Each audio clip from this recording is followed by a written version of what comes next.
Allah destroyed Sodom and Gomorrah for their homosexuality. And when He destroyed them so that they sunk to the lowest part of the earth. There's no part of the earth lower than that. This is called the Dead Sea. And He destroyed them and said, I leave this as a sign for you. That's in the Quran. That if you return to this homosexuality, I will return with my destruction.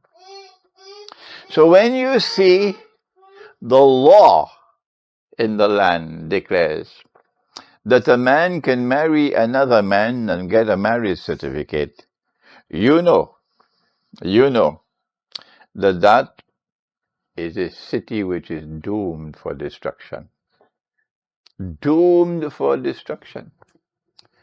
And who are those who are now making legislation that a man can marry another man and get a marriage certificate? They're Christians. Yeah. America is a Christian country. Britain is a Christian country. France is this is Christianity of this side, the Western side. And they're putting pressure on us. If you don't enact the legislation, you're not going to get aid from the World Bank. You're not going to get money from the IMF. We're going to do this to you. We're going to do that for you.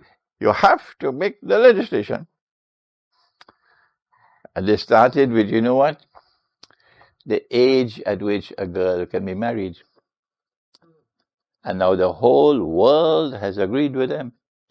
And there's legislation all over the world that if you are 17 years of age, haram, you cannot get married.